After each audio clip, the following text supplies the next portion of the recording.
संसद में ममता बनर्जी पर अनाप शनाप बोलने लगे तो मोदी और भाजपा सांसद को ममता बनर्जी ने दिया मुंह तोड़ जवाब। बताऊंगी क्या है पूरा माजरा, तो आखिर तक वीडियो में बने रहे। नमस्कार, मैं हूं आपके साथ अदिति और आप 4 PM न्यूज नेटवर्क देख रहे हैं। दोस्तों, वंदे मातरम के 150 साल पूरे होने पर आज संसद में इस पर चर्चा हुई, लेकिन मोदी जी और उनके सांसदों ने चर्चा कम और वंदे मातरम पर नेहरू और ममता बनर्जी को इधर कोसना शुरू कर दिया। आज वंदे मातरम पर भारतीय जनता पार्टी ने कितनी सार्थक बहस की, मोदी जी ने किस तरीके की बहस की, सब कुछ आपको बताती हूं। इसमें भी नेहरू को घसीटा गया। नरेंद्र मोदी जी नेहरू को कोसने लगे कि वंदे मातरम से नेहरू को बड़ी दिक्कत होती थी। महात्मा गांधी के लिए, बापू के लिए इस गीत की ताकत बड़ी थी। पिछली सदी में इसके साथ इतना अन्याय हुआ, इस वंदे मातरम गीत के साथ इतना अन्याय हुआ। क्या हुआ, क्यों हुआ, मोदी जी आगे बताते हैं। मोदी जी कहते हैं कि वंदे मातरम के साथ विश्वासघात हुआ है। वो कौन सी ताकत थी जिसकी इच्छा कुछ पूज्य बापू यानी महात्मा गांधी की भावनाओं पर भी भारी पड़ी। उन्होंने संसद में आज कहा कि मोहम्मद अली जिन्ना ने लखनऊ से 15 अक्टूबर 1936 को वंदे मातरम के खिलाफ नारा बुलंद किया। कांग्रेस के तत्कालीन अध्यक्ष जवाहरलाल नेहरू को अपना सिंहासन डोलता नजर आया और इसके लिए नेहरू ने मुस्लिम लीग के आधारहीन बयानों को करारा जवाब दिए बिना, उसकी निंदा करे बिना, उन्हें पलटवार करे बिना उन्होंने वंदे मातरम की ही पड़ताल करनी शुरू कर दी। वैसे मोदी जी ने आज वंदे मातरम पर पूरी की पूरी डिस्कशन को नेगेटिव कर दिया, यानी नकारात्मक कर दिया। चलिए, मोदी जी के भाषण में नेहरू जी की एंट्री तो अनिवार्य है, चाहे कोई भी मुद्दा क्यों ना हो। डिमोनेटाइजेशन भी सफल क्यों नहीं हो पाया, इसके लिए भी शायद कहीं ना कहीं नेहरू जी जिम्मेदार हैं। वैसे पिछली सरकार मुस्लिम हितैषी और हिंदू विरोधी, देश विरोधी होती है। साबित भाजपा सरकार ये अक्सर करती है कि पहले जो इंदिरा गांधी हो, नेहरू की सरकार हो, राजीव गांधी की सरकार हो, वो तो मुस्लिम हितैषी सरकार थी, हिंदू विरोधी थी, देश विरोधी थी। ऐसा हमेशा प्रोजेक्ट करने की कोशिश संसद में या संसद के बाहर भाजपा सरकार, नरेंद्र मोदी करते हैं। लेकिन सिर्फ मोदी जी ही नहीं, मोदी जी के सांसद भी वही करते हुए नजर आए।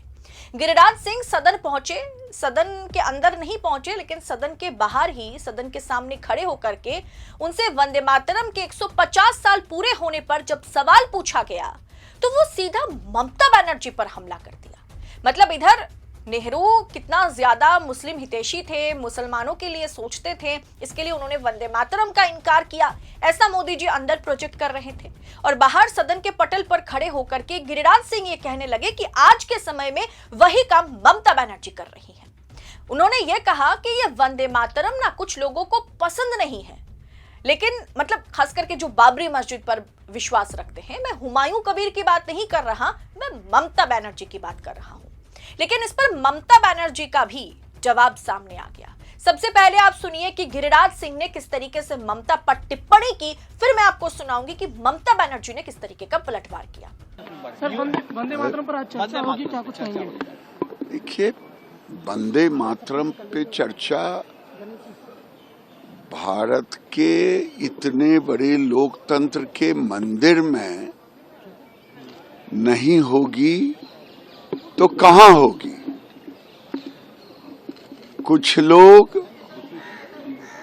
वंदे मातरम को मानते ही नहीं, वो बाबरी मस्जिद को मानते। तो इसलिए वंदे मातरम 150 साल हो रहा है और बंगाल की धरती से ही ये आजादी का ये गीत था। इस पर बहस होनी चाहिए, इस पर चर्चा होनी चाहिए। भारत की विरासत है ये, इसलिए आज ही इस पर चर्चा हो। लेकिन हुमायूं कबीर तो उसी बंगाल की धरती से मस्जिद की नींव रखे हैं, उसी धरती से जिसकी आप बात कर रहे हैं। हाँ, हुमायूं कबीर नहीं रखे हैं, ममता बनर्जी रखवाई हैं और नौटंकी कर रही हैं अपने सांसदों से, उसके खिलाफ में बयान दिलवा रही हैं अपने नेताओं से। ममता बनर्जी विवाद को बंगाल की धरती पर हिंदू मुसलमान के रूप में बांटने के लिए ये बाबरी मस्जिद हिडन एजेंडा के रूप में हुमायूं कबीर के द्वारा इन्होंने लाया है। और इसका विरोध पूरे देश में जिस ढंग से अब दूसरे जगह हो रहा है, ये नींव डाली गई है सोची समझी रणनीति के तहत, और इसका विरोध केवल बंगाल में ही नहीं, ममता बनर्जी को इसकी सजा भुगतनी पड़ेगी।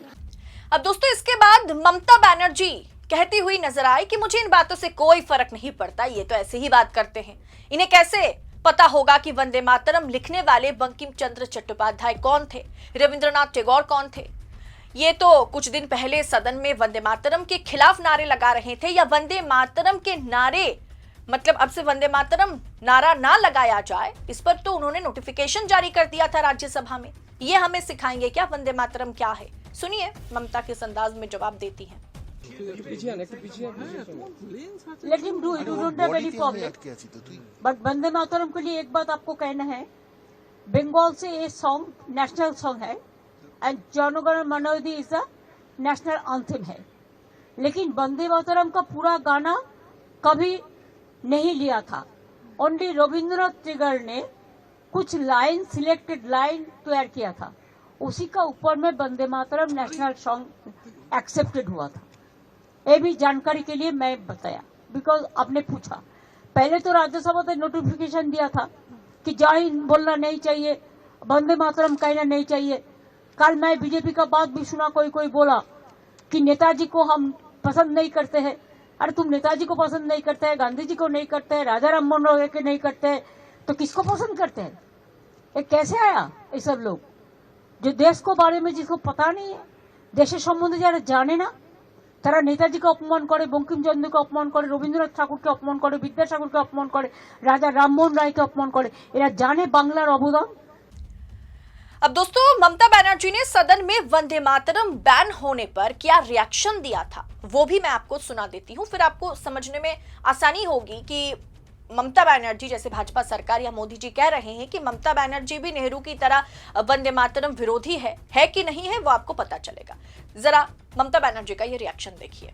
राज्यसभा के बुलेटिन में ये चीज कल बोला गया है कि तब आप सोचो, हाँ, तब आप सोचो देश में क्या चल रहा है कि जय हिंद और वंदे मातरम जैसे शब्द भीतर नहीं बोलने चाहिए।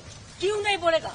हमारा पब्लिक का जो रिप्रेजेंटेशन होता है उसमें जय हिंद वंदे मातरम नेशनल सॉन्ग है, तो क्यों नहीं बोलेंगे? हम जय बांग्ला बांग्ला में बोलते हैं, वंदे मातरम कहते हैं, ये हमारा आजादी का स्लोगन है, नेशनल सॉन्ग है। और जय हिंद नेताजी का नारा है, जो नारा लेके हम लोगों ने लड़ा है, अभी भी हमारे देश का नारा है। इसको जो टकराएगा चूर चूर हो जाएगा। दोस्तों आपको लगता है कि ममता बनर्जी वंदे मातरम विरोधी है? जिस बंगाल से वंदे मातरम लिखे गए हो, उस वंदे मातरम को कैसे कोई बंगाली डिसरिस्पेक्ट कर सकता है, चाहे वो किसी भी पार्टी के क्यों ना हो? असल में भाजपा के लिए एक थ्योरी है, पहले की सरकार देश विरोधी थी और हिंदू विरोधी थी, मुस्लिम हितैषी थी, और आज विपक्ष शासित सरकारें भी एंटी नेशनल है। सारी देशभक्ति जो है वो भाजपा के रगों में है, भाजपा के अंदर कूट कूट कर भरे हुए हैं। हुमायूं कबीर को कौन मदद कर रहा है दोस्तों? एक ही दिन के भीतर 30 करोड़ की फंडिंग कैसे हुई? 30 करोड़ की फंडिंग? भाजपा सरकार लगाए ना ईडी को, सीबीआई को हुमायूं कबीर के पीछे, पता चल जाएगा। खैर आपको कल ही मैंने बताया था कि ये वही हुमायूं कबीर है जो 2018 में भाजपा ज्वाइन करते हैं, 2019 में भाजपा के टिकट पर लोकसभा का चुनाव लड़ते हैं और फिर जाकर के तृणमूल कांग्रेस में शामिल हो जाते हैं, और अब ममता बनर्जी को गाली देते हुए भाजपा की बी टीम की तरह काम कर रहे हैं।